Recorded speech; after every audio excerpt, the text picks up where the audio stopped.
जय हिंद सभी फौजी पेंशनर बंधु। मुझे उम्मीद है आपका पेंशन निरंतर रूप से निर्बाध रूप से आ रहा होगा, चाहे स्पर्श से हो या बैंक के द्वारा हो। आज एक खुशखबरी लेके आया हूं, OROP3 का धमाका। आप सब इससे अब तक धमाका की गूंज आप तक पहुंच चुकी होगी। आज उस धमाका में एक और बेहतर माइलस्टोन तय किया है, क्योंकि DSW ने अपना पॉलिसी लेटर जारी कर दिया था और उसी पर आधारित PCDA प्रयागराज ने सर्कुलर भी जारी कर दिया। तो यह हम लोग के लिए बड़ा ही खुशखबरी है। सर्कुलर नंबर है 677 डेटेड 6 सितंबर 2024। इस सर्कुलर के जारी होने के बाद हम लोग का फाइनेंशियल एक्टिविटीज अब प्रारंभ हो जाएंगे। यही सर्कुलर का कॉपी स्पर्श के प्रोग्रामिंग टीम के पास पहुंचेगा और वो अपना प्रोग्राम स्टार्ट कर देंगे, बेसिक चेंज करना शुरू कर देंगे।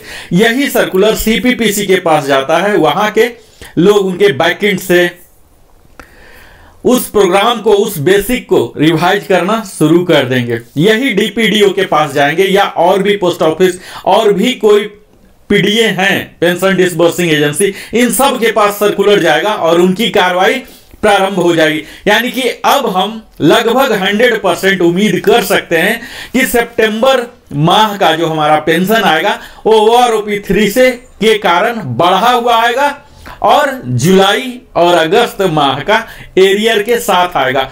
यह भी संभव है कि जुलाई और अगस्त माह का जो 2 महीने का एरियर है, यह सितंबर माह में ही, बीच में ही उसके सैलरी से पहले भी पेंशन क्रेडिट की जा सकती है। ऐसी भी कयास लगाई जा रही है। तो हम सबों के लिए यह सचमुच एक बड़ा खुशखबरी है।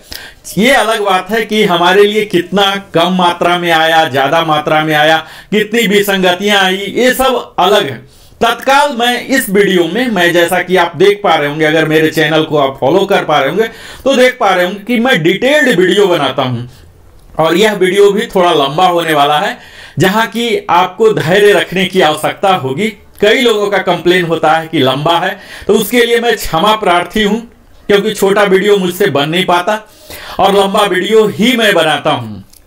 ये डिटेल्ड वीडियो है, हर रैंक का मैं डिटेल्ड वीडियो बनाया हूं और इस वीडियो में आप पाएंगे सूबेदार मेजर साहब, जो कि हाईएस्ट रैंक होते हैं OR में, JCO में, उनके सूबेदार मेजर के ACP rank, honorary lieutenant, honorary captain और हमारे NC बंधु, इन 5 रैंक का मैंने यहां जिक्र करूंगा डिटेल्ड। तो आपसे मेरा आग्रह यही है कि अगर आप डिटेल्ड वीडियो नहीं देख पा रहे हैं तो अपने साथ कुछ अपने प्रिय खाद्य पदार्थ, पेय पदार्थ आप रख लीजिए। आप समझ पा रहे होंगे कि मैं क्या कहना चाह रहा हूं। और अब मैं अपनी वास्तविक यात्रा आप सबों को समर्पित करते हुए प्रारंभ करता हूं और हमारी आगे की यात्रा OROP3 के धमाका की यात्रा प्रारंभ हो, इससे पहले मैं Narendra Kumar, wellness consultant, entrepreneur trainer, अपना परिचय देते हुए आप सबों से विनम्र आग्रह भी करता हूं कि अगर आप हमारे चैनल में पहली बार आए हैं तो अवश्य ही सब्सक्राइब करें, लाइक करें, कमेंट करें और अपने सगे संबंधियों के साथ साझा करें। और अगर आपके पास कोई सजेशन है, कोई शिकायत है, कोई समाधान चाहते हैं, आप कमेंट के जरिए लिखिए। मैं यथाशीघ्र आपको समाधान देने का, बताने का, सूचित करने का प्रयास करूंगा। आप अपना मोबाइल नंबर भी दे सकते हैं ताकि मैं, अगर संभव हो सके तो मैं कॉल बैक करके आपको बता सकूं। आपके सब्सक्रिप्शन से, आपके सपोर्ट से हमारा चैनल को भी आपकी तरह ही विकास और वृद्धि का एक शुभ अवसर मिलता है। तो मैं उम्मीद करता हूं कि आप हमें सपोर्ट करेंगे और हम आपके लिए एक बड़ी सी बड़ी टीम लेके, जो कि बेहतर एडिटिंग कर सके, ज्यादा से ज्यादा प्रामाणिक अध्ययन कर सके और फिर मैं आपको वह जानकारी जो आपको सुदृढ़ बनाए, सशक्त बनाए, जो आपको बेहतर नॉलेजेबल बनाए, इसके लिए करें। और मैं फिर से क्षमा प्रार्थी हूं, हमारा वीडियो थोड़ा सा लंबा होने जा रहा है क्योंकि यह एनालिटिकल वीडियो है। तो आइए अब मैं प्रारंभ करता हूं इस वीडियो का प्रमुख हिस्सा से जैसा कि आप सब अभी तक देख पाए होंगे कि OROP 3 का यह धमाका का सीरीज है, जिसमें मैंने बड़ा ही बुनियादी अपने OROP के इतिहास को कवर किया था, इसके माइलस्टोन वेरियस स्टेज थे उसको कवर किया, सेलिएंट फीचर्स कवर किया, इसके क्या लाभ हैं ये सब कवर किया। तो यहां मैं ये जस्ट एक रिकैप के तौर पर मैं दिखाना चाहूंगा। यह जो OROP 3 है मित्रों, 1 जुलाई 2024 से हम लोग के लिए अफेक्ट हो रहे हैं, और जो भी इस डेट से पहले यानी कि 30 जून 24 तक जो भी रिटायर हुए हैं ये सब इसके लाभार्थी बनेंगे।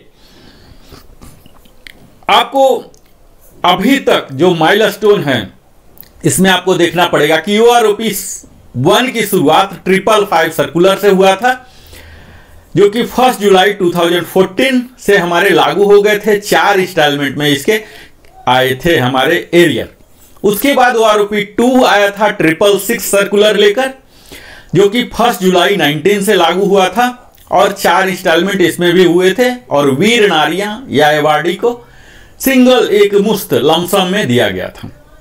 चौथा जो अभी है माइलस्टोन अप्रूवल, OROP 3 को कैबिनेट से अप्रूवल मिल गया था, MOD से नोटिफिकेशन कर दिया गया, इसके फाइनेंस डिवीजन ने अप्रूव कर दिया, DSW ने विस्तार में टेबल जारी कर दिया, और अब सर्कुलर भी जारी हो गया। ऐसी कयास लगाई जा रही थी कि 555, 666, 777 आएगा, पर 777 नहीं 677, सिर्फ 1 लेटर का अंतर है। यह सर्कुलर याद रखिए, 677 यही सर्कुलर जो कि 6 सितंबर के 24 का डेटेड है, इसी से हमारा अब आगे का पेंशन का बेसिक पेंशन वो तमाम प्रकार की ये सब रेगुलेट होंगे। जैसा कि अब मैंने बताया है कि एरियर शीघ्र ही आप उम्मीद कर सकते हैं, बिफोर सितंबर एंड, मिड में भी हो सकते हैं और पेंशन के साथ भी हो सकते हैं।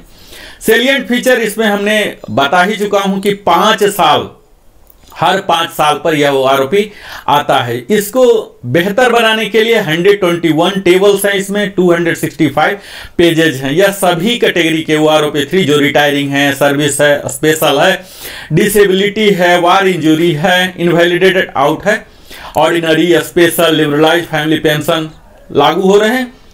और इसमें commissioned officer, honorary commission officer, JCO, others, NC सबको कवर किया जा रहा है। किसके किसके? Army, navy, air force, DSC, territorial army, इसमें डिस्चार्ज भी हैं, रिटायर्ड भी हैं, इनवैलिडेट आउट है, डाइड हैं या तो सर्विस में। यहाँ किन्हीं के लोग जो एक्सेप्शन है इसमें, जो प्री मैच्योर गए हैं 1 जुलाई 2024 में, इसमें फायदा नहीं मिलेगा। जब से OROP 1 आया यानी कि 1 जुलाई 2014 के बाद अगर कोई अपनी मर्जी से प्री मैच्योर गए हैं अपने रिक्वेस्ट पर, तो वो इसके एम्बिट में कवर नहीं होंगे। एक चीज और यहाँ जो मुख्य बातें हैं, किसी का भी पेंशन घटकर नहीं मिलेगा। चाहे टेबल में आप माइनस भले देख पाएंगे, किसी भी पेंशनर का या फैमिली पेंशन का घट के नहीं मिलेगा। आपके डिसएडवांटेज में रिवीजन नहीं होगा, यानी कि OROP 2 के कारण या OROP 1 के कारण या 7 CPC के कारण या कोई नोशनल कोरिजेंडम PPO आया है जिससे कि बढ़ा हुआ है, तो आपको घटकर नहीं आएगा। यह बात आप जान लीजिए। एप्लीकेबिलिटी जैसा कि मैंने बात कर ही लिया, सारे defence pensioner, family pensioner, civilian यहां इसके एम्बिट में नहीं आ रहे हैं। यहां जो एप्लीकेबिलिटी है हमारे डिफेंस के तो सब हुए ही, इसके साथ साथ DSC भी हैं, टेरिटोरियल भी हैं, एक्स स्टेट फोर्सेस भी हैं, और नॉन एप्लीकेबिलिटी में हमारे PMR जो प्री मैच्योर रिटायरमेंट लिए हैं, एक्स ग्रेसिया वाले हैं, रिजर्विस्ट हैं, पाकिस्तान बर्मा आर्मी पेंशन जो अभी भी PCD इलाहाबाद दे रही है, ये सब नहीं है, ओन रिक्वेस्ट वाले ये सब नहीं है। इम्प्लीमेंटेशन मेथोडोलॉजी बहुत ही बारीक से आप सबों की समझने की आवश्यकता है। यहाँ मुख्यतः 3 पैरामीटर्स को लिया गया, आपका रैंक, आपका ग्रुप, आपका क्वालिफाइंग सर्विस, और यही तीनों पैरामीटर्स को यूज करते हुए 2023 के कंप्लीट ईयर में कितने लोग रिटायर हुए, उसका क्या मैक्सिमम वैल्यू था और क्या मिनिमम वैल्यू था, इसी के एवरेज को यहां फिक्स करने का प्रयास किया गया है। ठीक है, हालांकि यह एक त्रुटिपूर्ण फॉर्मूला है जिसमें कई लोगों का अधिक क्वालिफाइंग सर्विस होने के बावजूद भी बहुत ही कम 4 साल 5 साल क्वालिफाइंग सर्विस वाले के भी बराबर दिखाया गया है, जो कि उन्हें उदास करता है, हतोत्साहित करता है कहीं न कहीं, जो कि नहीं होना था। इसी तरह से हायर रैंक को भी उनके जो तवज्जो मिलने थे, जो वेटेज मिलने थे, वो वेटेज नहीं मिले हैं। यह भी देखा गया कि लोअर रैंक के बराबर मिल रहे हैं या कई जगह तो उनसे कम भी मिल रहे हैं, जो कि एक विसंगतियां हैं।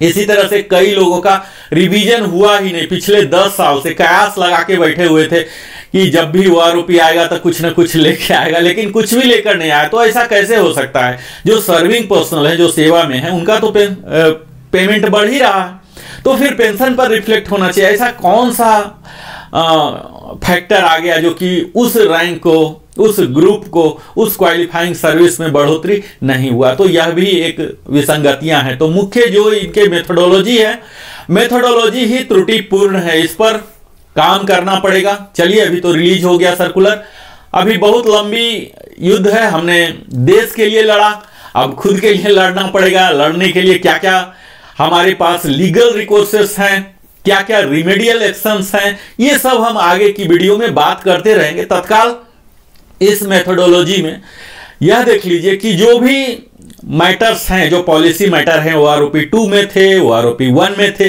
यह सब एज इट इज ही रहेंगे। अगर कोई चेंजेज आए हैं तो उसकी डिस्क्रिप्शन यहां दी गई है वो आरोपी 3 में, जो कि बेयर मिनिमम ही है, यानी कि वो आरोपी 1, वो आरोपी 2 का ही ये सक्सीडिंग वर्सन है। इसमें कोई बहुत ज्यादा अमूलचूल परिवर्तन नहीं है, अदर देन टेबल और एप्लीकेबिलिटी डेट। एप्लीकेबिलिटी डेट जैसा आप समझ ही पा रहे हैं कि 1 जुलाई 2024 हो गया, यही आमूलचूल परिवर्तन है। बाकी टेबल में थोड़ा बहुत चेंजेस किए हैं, जो कि हम आगे विस्तार में बात करेंगे। मैं अपने इस वीडियो में मुख्यतः जैसा बोला, एसएम साहब जो सूबेदार मेजर हैं, ऑनरी रैंक्स जो है, honorary flight lieutenant, honorary flying officer air force के, और एनसी, ये चारों को ही कवर करूंगा। लेकिन यह कवर करूं इससे पहले मैं यह उम्मीद करता हूं कि अगर कुछ लोग नहीं देख पाए हो सब वीडियो, तो यहां मैं क्विक रिकैप करूंगा, जो कि मैं अभी तक क्या क्या कवर किया, यह सब भी आप जान लीजिए।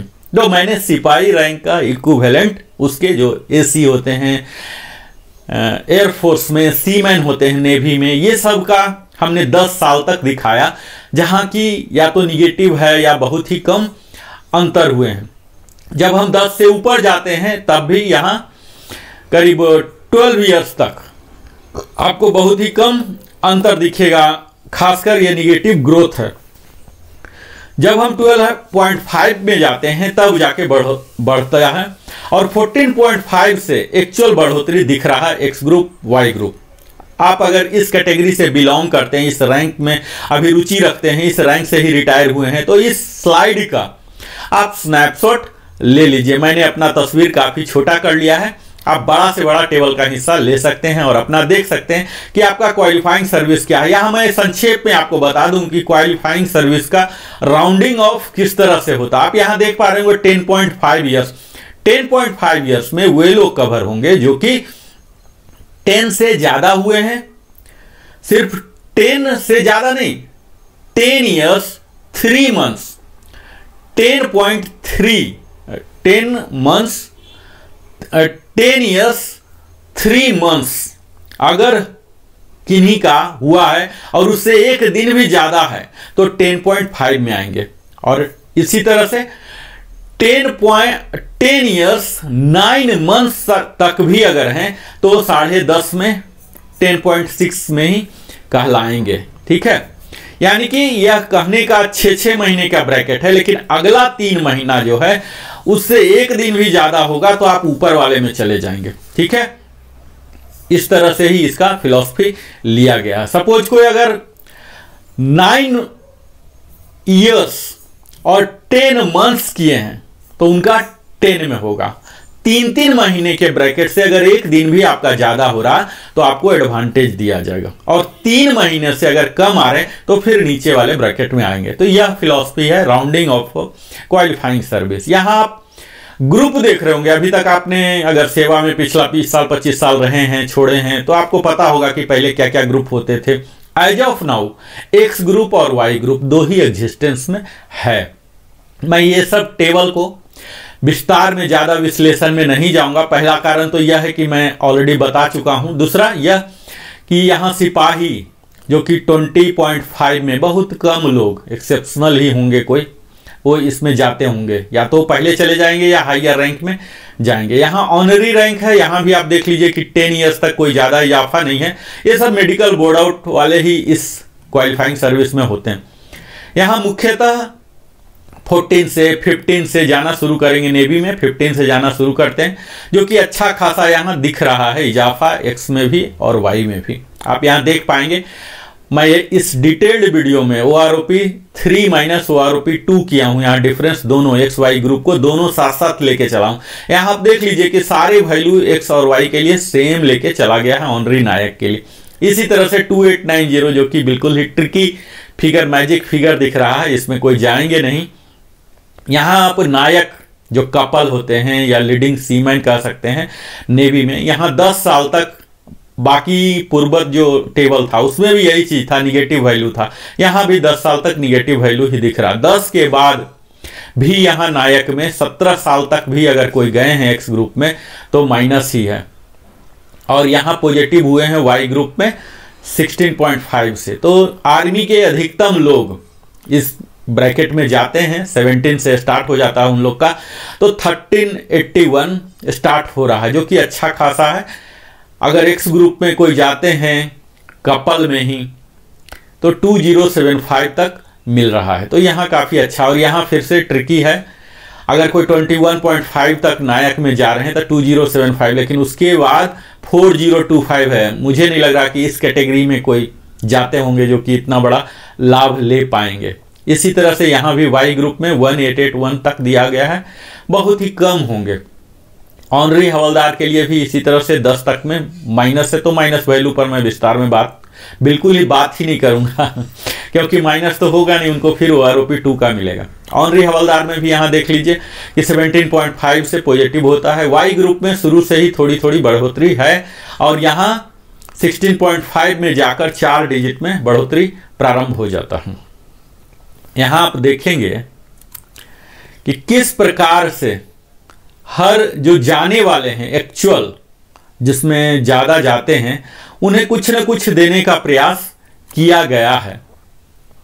अभी आप आगे देखिए, हवलदार एंड इक्विवेलेंट, जिसे कि अपने फौज का जो हवलदार हैं, सार्जेंट हैं, पेटी ऑफिसर बैकबोन माना जाता है, क्योंकि ये मिडिल में आते हैं, काम भी करते हैं और सुपरवाइज भी करते हैं। ये मल्टी फेसेटेड होते हैं, इनकी जो भूमिकाएं होती है बाकी सबसे काफ़ी अधिक होता है, क्योंकि इनसे उम्मीद की जाती है ये बिल्कुल काम करे, रैंक एंड फाइल स्ट्रक्चर का रैंकर हो, और फिर कहीं सुपरवाइज करने की जरूरत हो, क्योंकि एक अच्छा अनुभव होता है इनके पास, 15 साल 20 साल 22 साल का भी अनुभव होता है, तो इनसे सुपरविजन की भी उम्मीद की जाती है। तो ये बैकबोन माना जाता है, और इसी रैंक में सबसे ज्यादा रिटायर होते हैं। यह भी एक विचारणीय विषय है, क्योंकि इन्हें जो अप्रोप्रिएट सम्मान मिलने चाहिए थे वो कहीं न कहीं नहीं मिल पाती है, और इस वजह से आउटफ्लो जो है हवलदार रैंक का, सार्जेंट रैंक का, पेटी बहुत ही ज्यादा होता है। यहाँ आप देख पाएंगे कि 10 साल तक जो भी है पूरा एक्स ग्रुप में निगेटिव वैल्यू है।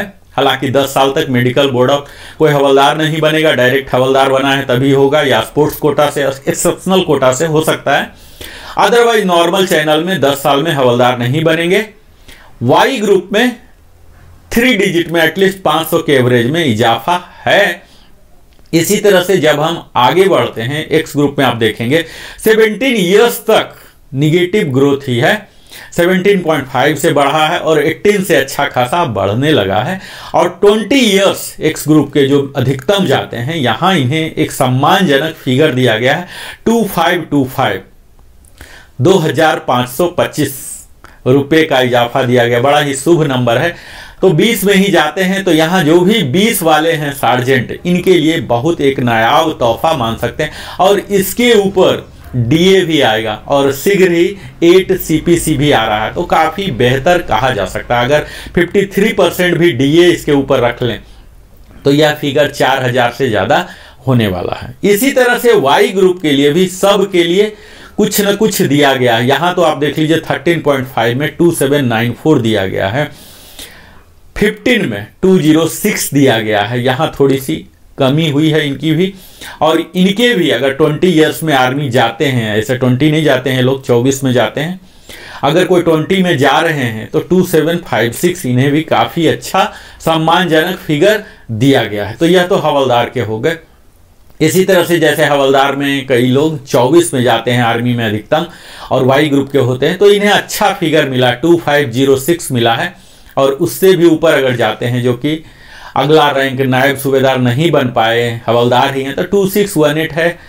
और इसके बाद तो 3325 भी है, 25.5। हालांकि वहाँ की पॉलिसी ऐसी होती है 24 में ही जाना पड़ेगा इन्हें, या तो नायब सूबेदार बन जाएं या तो चले जाएं। इस तरह कई पॉलिसी, उस पॉलिसी मैटर पर मैं तत्काल बात करने के मूड में नहीं हूं।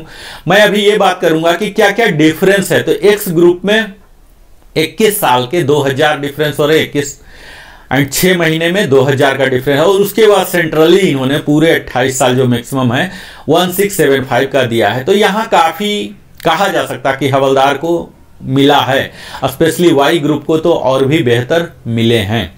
हालांकि इसके विसंगतियां की बात करें तो पूरा 10 वीडियो भी बनाऊं विसंगतियां पर, तो बहुत ही कम पड़ेंगे। लेकिन यहां सिर्फ विसंगतियां को लाना नहीं, हमारा मुख्य काम इस वीडियो के द्वारा यह है कि उस टेबल को एज इट इज आपको विश्लेषण करके बताया जा सके, क्योंकि यह आरोपी अपने आप में एक जटिल विषय है। इस फौजी पेंशनर को समझना, जो फौज में होते हैं उनके भी बस की बात नहीं होती है, वहाँ के अकाउंट ऑफिसर भी। और यहाँ तो सारे सर्विसेज हैं, आर्मी के इतने वास्ट रेजिमेंट हैं, रैंक हैं, उनके स्ट्रक्चर हैं, अलग अलग पॉलिसी, टर्म एंड कंडीशन है, प्रमोशन पॉलिसी अलग अलग रेजिमेंट टू रेजिमेंट हो जाते हैं। फील्ड में पोस्टिंग हुआ तो क्या प्रमोशन एक्सपेक्ट हो जाएंगे, अगर हेडक्वार्टर में रहा तो क्या हो जाएंगे। तो इस तरह से तमाम वो सब इफेक्ट आ जाते हैं। तो ये सब जो DSW में बैठे हुए हैं या जो हमारे रिप्रेजेंटेटिव हैं, इनकी बस की बात नहीं है। ये सब हम अपने ही कंडीशन का जो है हम ही समझ पाएंगे, हमारे अलावे हमारा दर्द कोई और समझ नहीं पाता। ये हमारी इसमें कमियां हैं। अब इसके लिए तो यही होना चाहिए था कि हर ग्रुप से, हर रैंक से रिप्रेजेंटेटिव होने थे। पर आपको मालूम है कि रिप्रेजेंटेटिव कौन होते हैं, जो सीनियर ऑफिसर्स होते हैं, उनके तो नीचे के बारे में पता ही नहीं होता कि क्या क्या प्रमोशन प्रोस्पेक्ट हैं, किस आधार पर ये किया गया है। तो ये कमियां हो जाती है, कहीं न कहीं कम्युनिकेशन गैप हो जाती है, जो एक्चुअल समस्याएं हैं वो ऊपर तक नहीं जा पाती है। और यहाँ जब फाइनल मिनिस्ट्री लेवल या नीति तक होती है, बहुत बड़ा गैप हो जाता है। उसी की वजह से यहाँ आप देख पा रहे हो कि ऑनरी नायब सूबेदार जो हवलदार के बाद यहाँ 10 साल तक बिल्कुल ही निगेटिव ग्रोथ है। हालांकि वाई ग्रुप में थोड़ा सा इन्हें 3 डिजिट में मिला है। इसी तरह से ऑनरी नायब सूबेदार में भी 17 ईयर्स तक निगेटिव ग्रोथ है एक्स ग्रुप में, और उसके बाद थोड़ा सा मिलना शुरू हुआ, वाई ग्रुप में है। अब हम देखेंगे ऑनरी नायब सूबेदार का आगे वाला। आगे में देखिए, आप 20 साल से जाने के बाद आपको एक सम्मानजनक मिलता है। हालांकि ऑनरी नायब सूबेदार बहुत ही कम होंगे और इन्हें काफ़ी मात्रा में दिया गया, 3790 दिया गया है। ऐसे बहुत कम होंगे कि इतना हायर सर्विस लेके। और वाई ग्रुप में भी अच्छा खासा इजाफा दिया गया है। ये आर्टिफिसर 3-1 है, जो कि नेवी में होते हैं। नेवी के इस कैटेगरी के लोग बहुत कम ही होंगे और सारे निगेटिव वैल्यू है, तो निगेटिव को मैं अपने परिचर्चा से बाहर रखता हूँ। यहाँ निगेटिव देख लीजिए कि 17 तक निगेटिव ही है, उसके बाद पॉजिटिव हो रहा है, तो काफ़ी अच्छा। 20 ईयर्स में हवलदार को भी 2525 मिल रहा था, इन्हें भी 2525 का इजाफा हुआ है। इसी प्रकार जब हम 20 से ऊपर जाते हैं तो काफ़ी अच्छा खासा इजाफा है, 1675, जो कि पूरे सेंट्रली है। यहाँ हमने विस्तार वीडियो, अपना पिछला वीडियो ही नायब सूबेदार एंड इक्विवेलेंट का बनाया था, जहाँ आप देख पा रहे होंगे कि 10 साल तक बिल्कुल ही निगेटिव ग्रोथ है, लगभग दोनों साइड ही है निगेटिव ग्रोथ। तो निगेटिव ग्रोथ को बात नहीं करना। यहाँ निगेटिव ग्रोथ 20 ईयर्स तक नायब सूबेदार के लिए, JW के लिए, यानी कि 20 ईयर्स में अगर कोई बन गए हैं और तब गए हैं तो उन्हें कुछ भी फायदा नहीं हो रहा है। वाई ग्रुप में हल्का सा फायदा दिख रहा है, 15 साल के बाद फायदा होना शुरू हो जाता है, जो कि 950, 1250 भी है 18 ईयर्स का। तो इस तरह से हुआ है। अब इसके ऊपर जब जाएंगे नायब सूबेदार JW, जो ज़्यादा सर्विस करके, यानी कि 20 से ज़्यादा वाले ही होते हैं यूजुअली, क्योंकि अगर प्रमोशन लेना है तो इतना सर्विस करना पड़ेगा, तो 20 से ऊपर स्पिल ओवर ऑलमोस्ट सब हो जाते हैं। तो यहाँ आप देख लीजिए कि तब यहाँ फायदा होना शुरू हो गया है। एक्स ग्रुप में काफ़ी अच्छा है, 1775 करके 2950 है 24 साल में, जो कि अधिकतम जाते होंगे आर्मी के। फिर 3125 भी है। इसी तरह से डिफरेंस आप देख पाएंगे वाई ग्रुप में भी। वाई ग्रुप में भी अच्छा है, 2000 है, 2075 है, 3050 भी है 27 ईयर्स में। तो कोई एक ऐसा सैंपल इन्हें मिला होगा जो कि 27 साल की सर्विस पूरा करके वाई ग्रुप में गया होगा। अच्छा सैंपल इनको मिला है 27 में, और फिर उन्हें उसका फायदा मिल गया। तो ये एक विसंगतिया का रूप है कि जहां सैंपल मिल गया वहां इन्होंने बढ़ा दिया, जहां सैंपल नहीं मिला या कम मिला तो वहां नहीं बढ़ाया। बढ़ाना घटाना ये हमने सेवा दिया है, अपने राष्ट्र को अपना भरपूर जीवन समर्पित किया है, इसके लिए पेंशन दिया जा रहा है। अगर पेंशन का प्रावधान नहीं होता, इतनी सुविधाएं नहीं होती, समाज में हमें सम्मान नहीं मिलता, तो शायद हमारा निर्णय कुछ और होता, कुछ और कैरियर में हम लोग जाते। अगर आज भी डिफेंस फोर्सेस में लोग जाते हैं तो इसकी सुविधा उन्हें कहीं न कहीं अट्रैक्ट करती है। उनके जो परिवार के लिए जो सुरक्षा है, जो सारे सुविधाएं दी जाती है, यह भी कहीं न कहीं आकर्षण का केंद्र होता है। यह एक हमारे लिए मोटिवेटिंग फैक्टर होता है। बेहतर पेंशन हो, बेहतर सुविधाएं हो, बेहतर वेतन हो, ये सब तो इसे कायम रखें, तभी हम और भी बेहतर होने के लिए हमारे जो अगली पीढ़ी है यह भी प्रोत्साहित रहे, उत्साहित रहे। हमने पिछले वीडियो में सूबेदार एंड इक्विवेलेंट का वीडियो बनाया था, एक्सक्लूसिव वीडियो, जिसमें कि लोग जो ट्रोलिंग कर रहे हैं सूबेदार रैंक के नाम पर, वह ऐसा नैरेटिव है कि इनका बेड़ा गर्क कर दिया गया।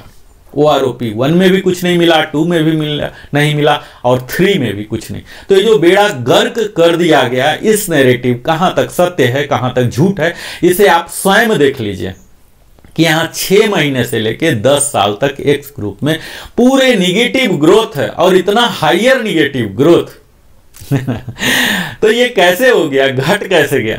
और वाई ग्रुप में अगर पॉजिटिव ग्रोथ है भी तो मात्र 3 डिजिट में है, हवलदार को 4 डिजिट में दिया जा रहा है। यहाँ क्या ऐसी परिस्थिति आ गई कि इतने छोटे छोटे दे रहे हैं। चलिए ठीक है, 10 साल को मैं छोड़ता हूं सूबेदार, इसके आगे बढ़िए।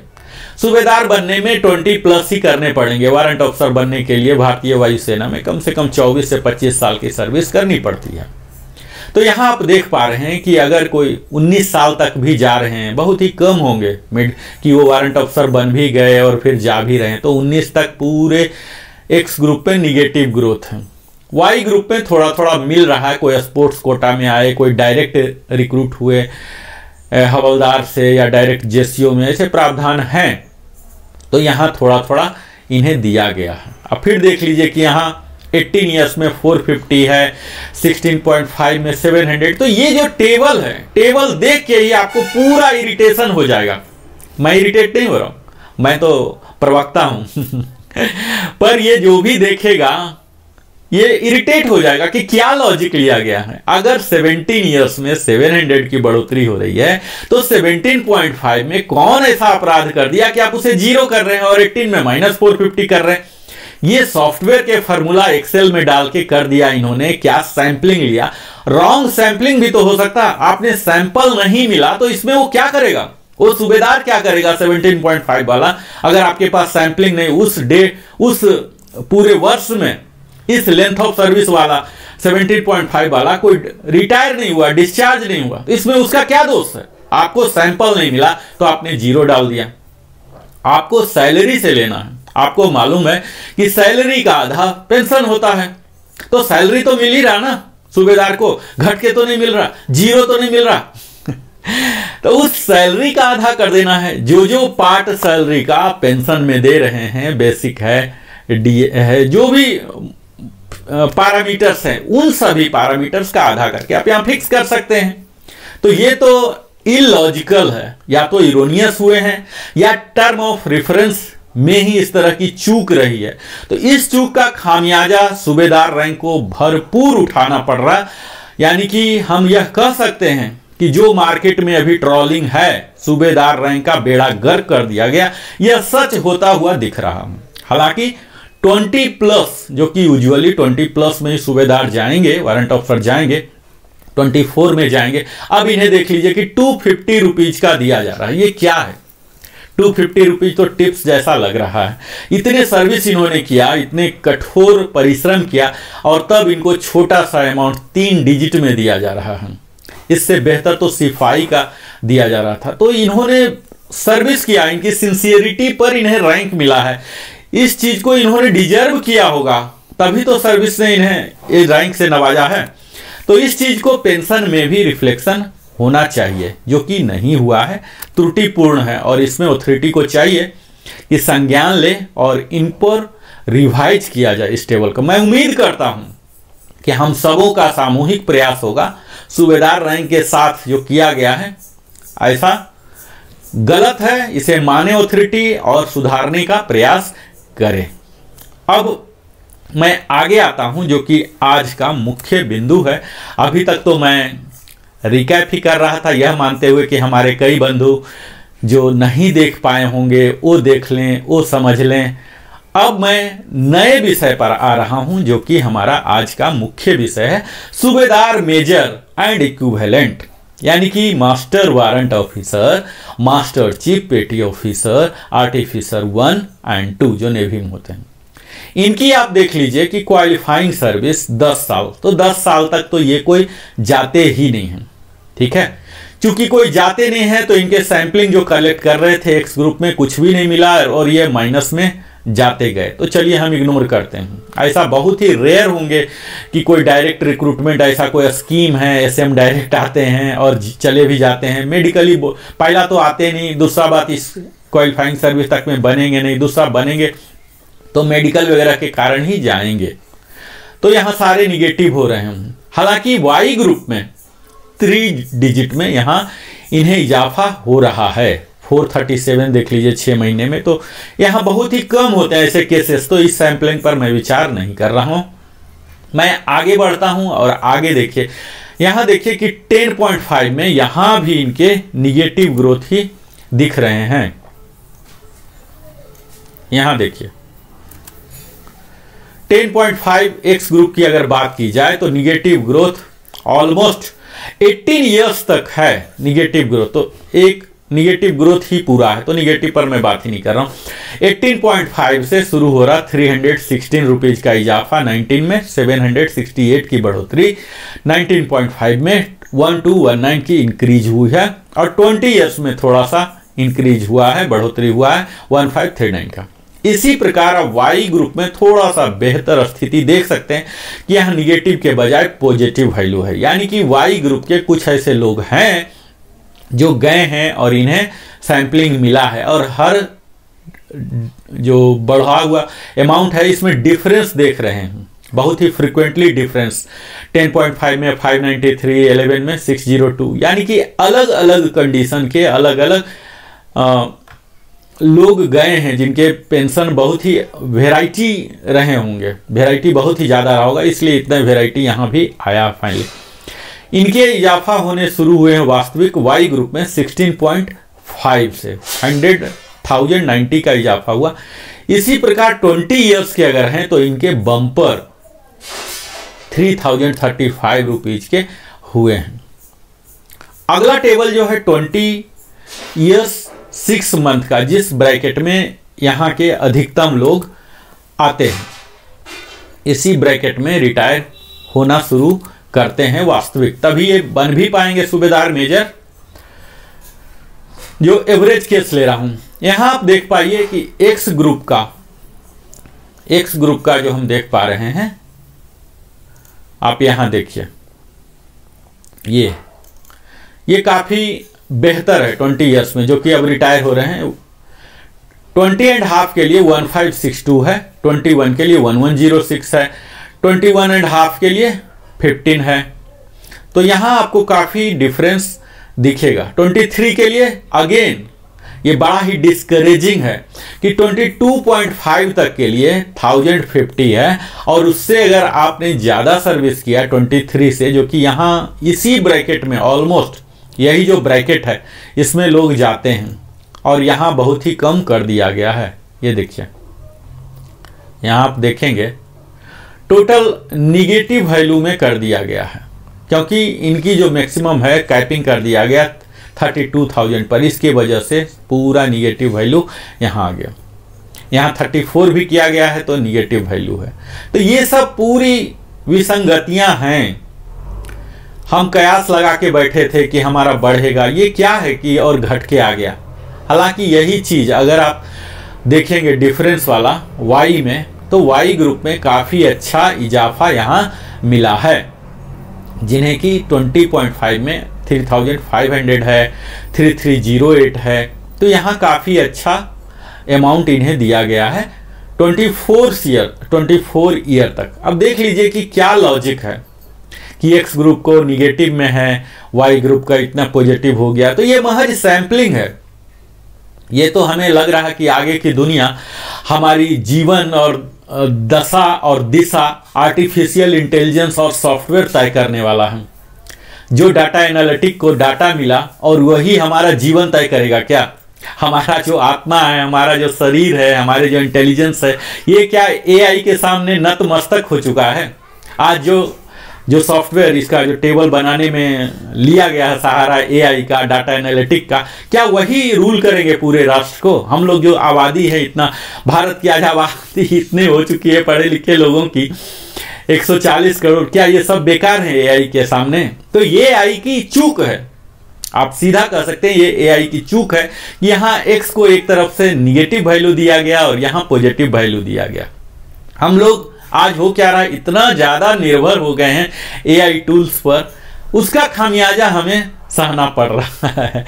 यहाँ यह देखा ही नहीं जा रहा कि बढ़ोतरी तो सबको होना चाहिए। OROP 3 के पीछे थीम क्या है? हमारी जीवन शैली जो हो उसमें सुधार हो, हमारा उत्थान हो हमारे जीवन का, और अल्टीमेटली राष्ट्र का होगा, हमारे परिवार का होगा, समाज का होगा। यही तो थीम है OROP का। तो आप निगेटिव वैल्यू यहां दे रहे हैं, क्यों? क्योंकि डाटा एनालिटिक्स डाटा नहीं मिला तो माइनस में दे दिया।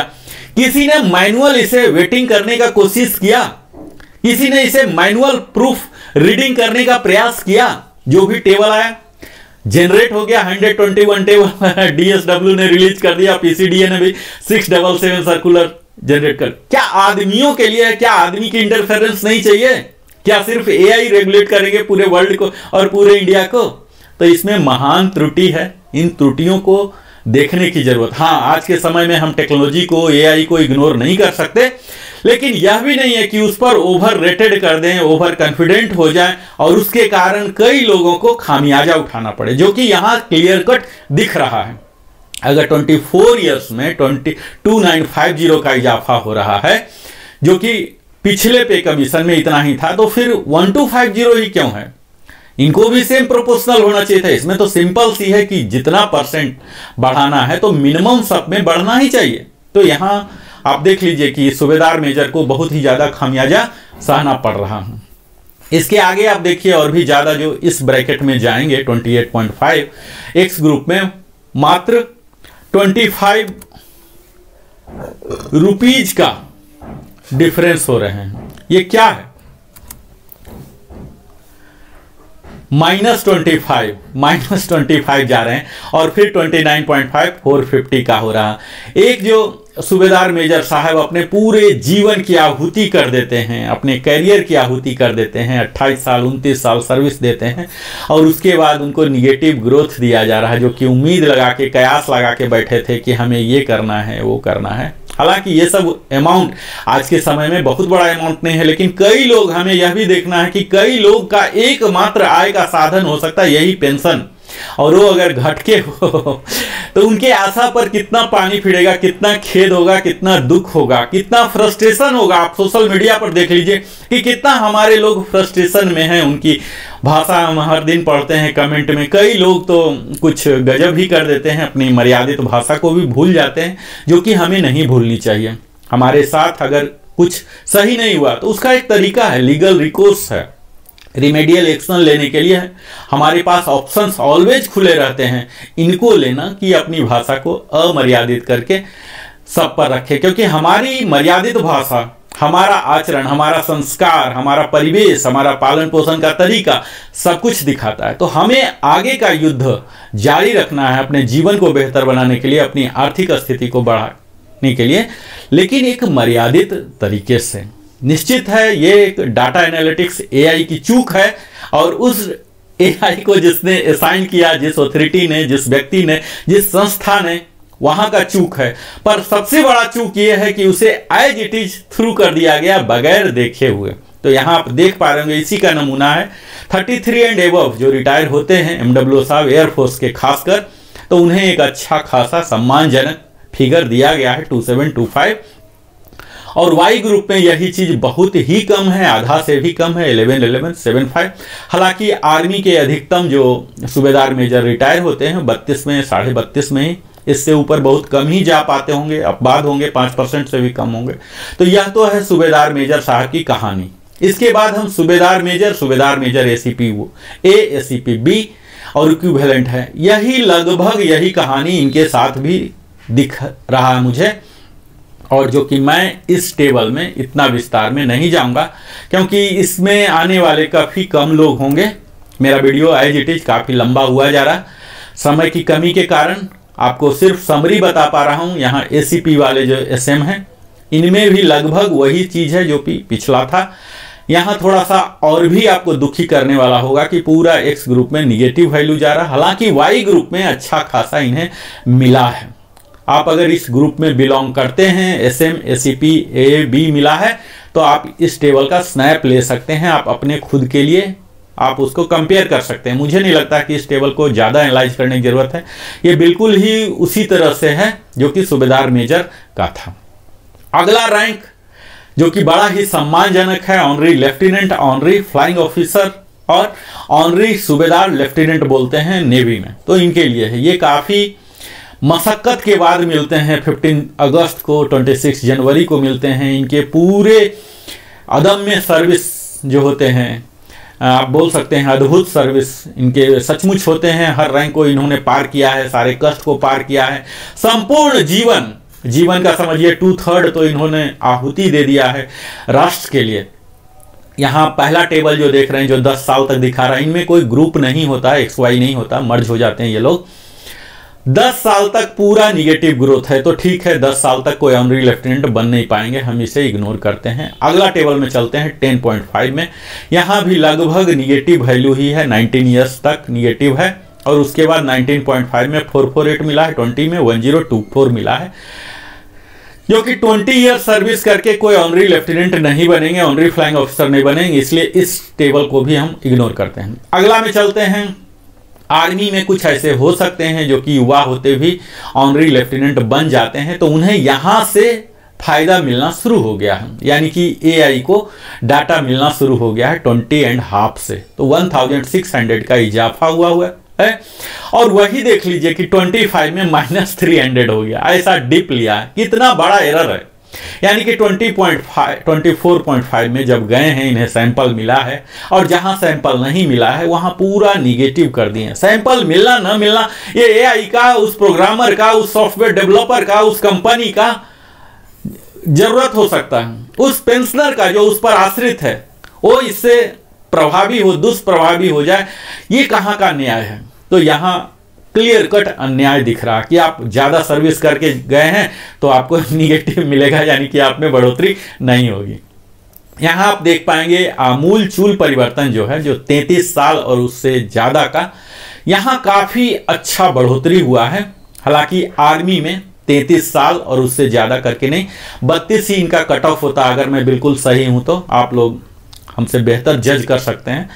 तो 33 साल एंड एबव एयरफोर्स के जो भी ऑनरी फ्लाइंग ऑफिसर हैं उनके लिए बोनांजा कह सकते हैं, जहां की 46300, 5100 और 32 से ऊपर 32.5 और उससे ऊपर ही कह लीजिए, पूरे का हो रहा 46300। तो यहाँ काफ़ी बेहतर इजाफा है। इन्हें सम्मानजनक अपने मेडिकल के लिए, ECHS के अलावे भी अपने पोते पोतियों के लिए बेहतर ध्यान रख सकते हैं, एक सम्मानजनक स्थिति रख सकते हैं, और एक प्रेरणा के स्रोत बन सकते हैं उस युवा के लिए जो कि भारतीय सशस्त्र सेना में ज्वाइन हो और उसे लगे कि नहीं हमें उस उच्च पद तक जाना है, HFO, HFL तक जाना है, उसके लिए वो प्रेरित हो। तो यहाँ उनके पेमेंट, उनके रहन सहन की शैली, बात विचार की शैली दूसरे को प्रेरित करेगी। लेकिन वहीं जो आर्मी के हमारे फौजी बंधु हैं अगर वो 28 से 30 तक में अगर बने हैं एचएफ ऑनरी लेफ्टिनेंट तो उनके लिए कुछ ज़्यादा कुछ नहीं है। इनके लिए 31 साल के बाद शुरू हुआ है 1425। तो यहाँ भी आप विसंगतियाँ कह सकते हैं कि मात्र 31.5 साल का, यहाँ तक कि 32 साल का 1425 दे रहे हैं और 32 से ऊपर 51 दे रहे हैं। इतना ज़्यादा बदलाव तो ये निश्चित कहीं न कहीं फ्रस्ट्रेशन का कारण बन सकता है। इस पर ध्यान देने की आवश्यकता है। मैं अगला टेबल में जाता हूं जो कि हमारे हाईएस्ट रैंक हैं, हमारे सशस्त्र सेना के जेसीओ रैंक में हाईएस्ट रैंक माने जाते हैं honorary captain, honorary flight lieutenant या नेवी के ऑनरी लेफ्टिनेंट। बड़े ही मुशक्कत, अगर इन्होंने पहले एचएफओ बना, उसके बाद कोई 26 जनवरी 15 अगस्त आता है, तब जाके इनको ऑटोमेटिक मॉडिफाई कर दिया जाता है, ऑनरी कैप्टन या ऑनरी फ्लाइट लेफ्टिनेंट में प्रमोट कर दिया जाता है। तो ये बहुत ही महज संयोग होता है, बहुत ही बिरले ही लोग, बहुत कम लोग बन पाते हैं। अब यहाँ भी देख लीजिए कि जो एचएफओ के साथ हुआ वही एचएफएल के साथ भी यहाँ हो रहा। 10 साल तक कोई बढ़ोतरी नहीं, हम विचार नहीं करते हैं क्योंकि इस कैटेगरी में फॉल नहीं हो रहे हैं कोई। यहाँ भी आप देख लीजिए कि 19.5 में 448 हुआ है, 20 में हुआ है थोड़ा सा बढ़ोतरी 1000 का, लगभग 1024 रुपया। और इसके बाद असली इजाफा 20 ईयर्स के बाद अगर कोई गए हैं, यहाँ भी ठीक वही कहानी है, 23 साल में 0 है और उसके बाद आगे बढ़ रहे हैं। तो 29.5 यहाँ आप देख लीजिए कि 29 वाले को मिला है, लेकिन 29.5 वाले ने पता नहीं कौन सा पाप कर दिया, इसे नहीं मिला है। तो यहाँ आर्मी के कुछ लोग ऐसे हो सकते हैं जो कि इस ब्रैकेट में भी रिटायर हुए हैं। असली जो आप यहां देख पा रहे हैं कि 32 साल करके अगर कोई ऑनरी फ्लाइट लेफ्टिनेंट रिटायर हुए हैं, हालांकि फ्लाइट लेफ्टिनेंट के केस में नहीं, ऑनरी कैप्टन के लिए हो सकता है जो कि अधिकतम है, 32 साल में ये लोग रिटायर होते हैं ऑनरी कैप्टन बनके। तो यहां इनको इजाफा नहीं मिल रहा है, 1050 का डिग्रेड किया गया है। 32 एंड ऊपर इसके लिए फिर मिला है 2625 का, 33 यानी कि 32.5 से ही कह लीजिए 2625 इनका बेसिक, 46300 यानी कि एयरफोर्स के जो एचएफएल हैं इनके लिए अच्छा बोनांजा कहा जा सकता है। 2625 सम्मानजनक जीवन जीने में इन्हें मदद मिलेगी। लेकिन उससे पहले जो आर्मी के लोग रहे यहाँ कहीं न कहीं मुझे लगता है कि न्यायपूर्ण टेबल नहीं है। अंतिम, मैं अब इस वीडियो का हिस्सा में आ गया हूं, कितना लंबा हो गया मुझे मालूम नहीं, लेकिन आप यह देख पाइए इस वीडियो का अंतिम हिस्सा में आ गया हूं जो कि हमारे एक महत्वपूर्ण अंग है, विशेषकर एयरफोर्स में या नेवी में भी कुछ होते हैं, आर्मी में तो शायद नहीं होते हैं। एनसी जो कि हमारे मुख्य कार्य को सपोर्ट करते हैं, कम्बटेंट नहीं है, लड़ाकू नहीं है, नहीं लड़ाकू होते हुए भी हमारे काफ़ी कार्यों को संभालते हैं, चाहे वो हाउस कीपिंग हो या एरिया क्लीनिंग हो, कई तरह की हमारी मदद करते हैं और तभी हमारा संस्था चल पाता है। उनके लिए भरपूर ध्यान रखा गया है। इस OROP 3 में 6 महीना से ही लेकर सब में सीधा बढ़ोतरी दिख रहा, 3 डिजिट में अच्छा खासा बढ़ोतरी। हमारे कई एनसी बंधु पूछ रहे थे कि हमारे लिए सर हुआ है कि नहीं, बताइए। तो आप एनसी महोदय जी यहाँ आप देख लीजिए, आपके लिए बहुत भरपूर ध्यान रखा गया है।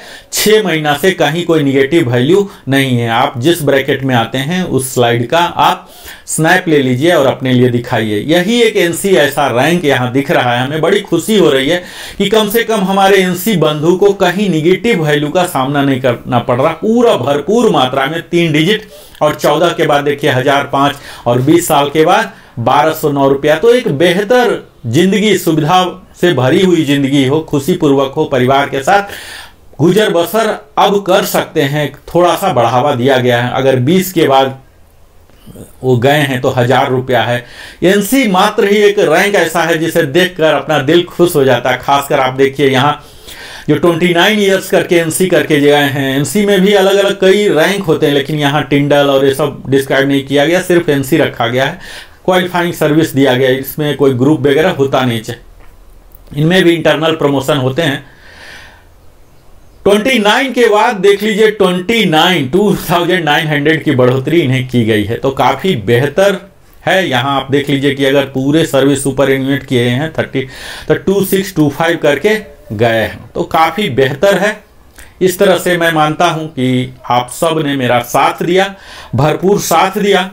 इस वीडियो को बड़ा ही धैर्यपूर्वक सुना, हम मुझे सहा, और अगर रत्ती भर भी आपके जानकारी में यह लाभकारी हुआ हो तो जरूर ही सब्सक्राइब करें, लाइक करें, कमेंट करके पूछें, बताएं, ताकि इस सोशल मीडिया पर भी AI लगा हुआ, इसे भी डाटा एनालिस्ट एनालाइज कर रहे हैं। आप देख ही रहोगे कि किस तरह से सरकार की मुहिम है सोशल मीडिया की जानकारी को लेना। तो ये भी जानकारी आप जो कमेंट दे रहे हैं, ये भी जानकारी कहीं न कहीं कलेक्ट किया जा रहा है और इस पर भी कार्रवाई होगा।